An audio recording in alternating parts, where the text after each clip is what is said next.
आज की क्लास में सभी बच्चों का स्वागत है। आज हम एक नया अध्याय पढ़ेंगे जिसका नाम है विद्युत धारा एवं परिपथ के बारे में।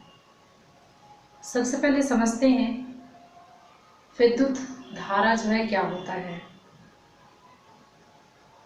आप जानते हैं कि विद्युत दो स्वरूपों में पाई जाती है। एक होता है आपका स्थिर विद्युत और दूसरा जो होता है आपका धारा विद्युत।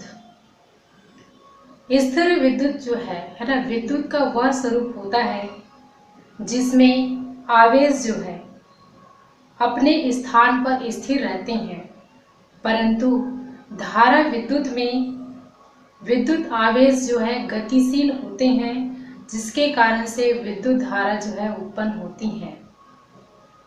आवेश से तात्पर्य है कि आवेश जो है ना, दो प्रकार का होता है। एक आपका धन आवेश होता है और दूसरा जो होता है आपका ऋण आवेश होता है। ठीक है, तो जो धारा आवेश जो होता है ना, उसमें जो आवेश जो रहता है वो कैसा होता है आपका गतिशील अवस्था में पाया जाता है, जिसके फलस्वरूप क्या होता है विद्युत धारा जो है या विद्युत जो है क्या होता है उत्पन्न होता है। आइए हम विद्युत धारा को है ना एक क्रियाकलाप के माध्यम से समझते हैं। इसके लिए कुछ हमारे पास सामग्री चाहिए, जैसे कि आपका संयोजी तार, एक लोहे का कील, लकड़ी का छड़ या पेंसिल ले लीजिए, एक विद्युत बल्ब ले लीजिए और एक सेल ले लीजिए। ये उपकरण आपके पास होने चाहिए और इसके माध्यम से एक प्रयोग कर सकते हैं आप और देख सकते हैं कि किस प्रकार से विद्युत धारा जो है प्रवाहित होती है ना। तो आइए हम इसे चित्र में के माध्यम से समझते हैं। तो यहाँ पर देखेंगे कि इस प्रयोग में है ना, ये जो लिए हैं है ना, ये क्या है, सेल है ना, ये सभी जो है संयोजी तार हैं। एक आपका लोहे का कील है, ये एक आप एक बल्ब ले लीजिए। दूसरा जो प्रयोग है इसमें यहाँ पर हम क्या लिए हैं, पेंसिल का प्रयोग किए हैं। ठीक है, तो इस प्रकार से यहाँ पर देखेंगे कि ये सब जब मतलब सामग्री जब हमारे पास उपलब्ध हो तो इसको हम संयोजन इस प्रकार से करते हैं कि उपकरण में उपस्थित जो बल्ब जो है वो क्या होने लगे, जलने लगे। तो आइए देखते हैं, ये था आपका एक बैटरी या फिर सेल है। तो बैटरी का संबंध जो है ना इन संयोजी तारों के माध्यम से, सबसे पहले एक तरफ आप देखेंगे कि एक संयोजी तार के माध्यम से एक सिरा जो है हमको लोहे की कील से जोड़ते हैं और बैटरी का जो दूसरा सिरा जो होता है वो बल्ब से जोड़ देते हैं और बल्ब का जो दूसरा सिरा है उसको हम किससे जोड़ देते हैं, कील से जोड़ देते हैं। जब ये संयोजन जब हो जाता है तब आप देखेंगे कि बैटरी से जैसे ही बैटरी का मतलब संयोजी जो तार है उसका संबंध जैसे ही हम बल्ब से करते हैं है ना, तो ये जो बल्ब जो होता है क्या होता है आपका जलने लगता है। तो कहने का तात्पर्य है कि इस परिपथ में है ना क्या हो रहा है, संयोजी तारों के माध्यम से है ना, यहाँ पर एक मतलब क्या है, लोहे का जो कील जो है ना, विद्युत का एक सुचालक, लोहे का कील होने से धातु है ना, तो धातु जो है विद्युत का अच्छा सुचालक होता है, जिसके कारण से परिपथ में क्या होती है आपका धारा जो बहने लगती है और बल्ब जो है क्या होता है आपका जलने लगता है।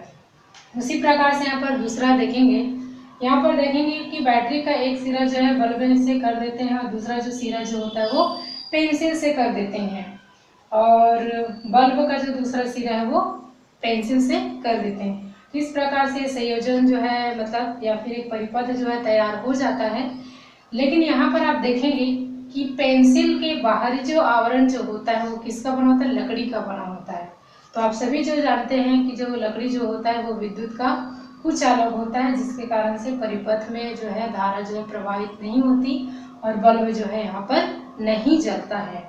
उसी प्रकार से हम तीसरा प्रयोग में देख सकते हैं कि यहाँ पर बैटरी का एक सिरे का संबंध जो है किसी भी यानी कि कुचालक या सुचालक है ना, जो उपकरण सुचालक जो रहता है उससे नहीं किए हैं और बैटरी का जो दूसरा सिरा जो होता है सीधा सीधा बल्ब से कर दिए हैं। तो यहाँ पर देखेंगे कि यहाँ पर कोई एक माध्यम नहीं है जिसके माध्यम से क्या हो, विद्युत धारा जो है इस बल्ब तक पहुँच सके। तो यहाँ पर क्या है, संयोजन जो है कैसा है, यहाँ पर टूटा हुआ है। तो टूटे हुए जो परिपथ में है ना क्या होता है, विद्युत धारा जो प्रवाहित नहीं होता है और ये बल्ब जो है नहीं जलता है।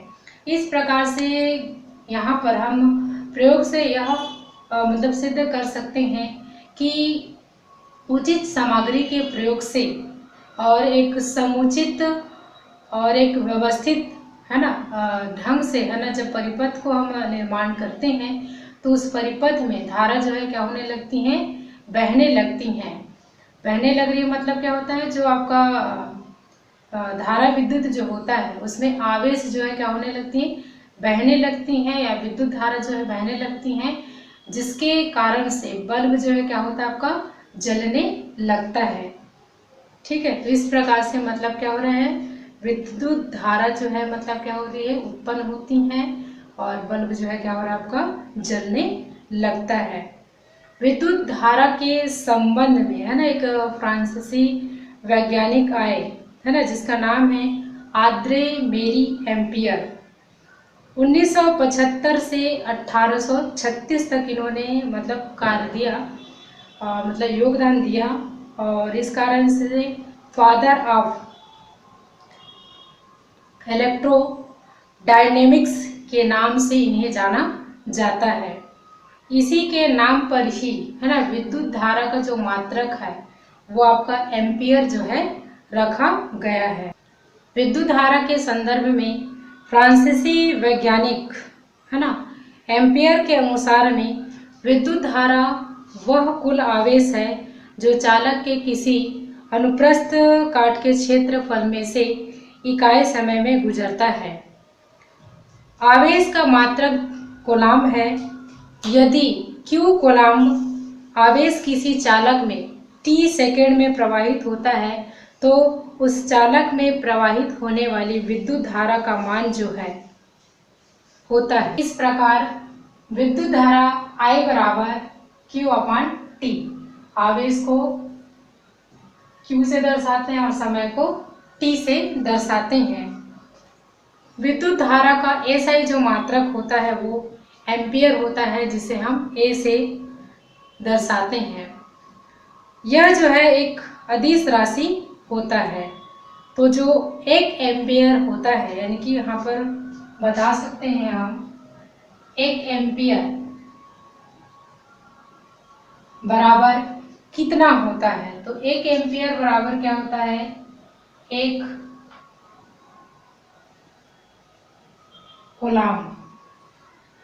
ठीक है, और समय है तो बटे में क्या आ जाएगा, 1 सेकंड हो जाएगा। तो आपको याद रखना है 1 एम्पियर बराबर 1 कूलाम बटा 1 सेकंड।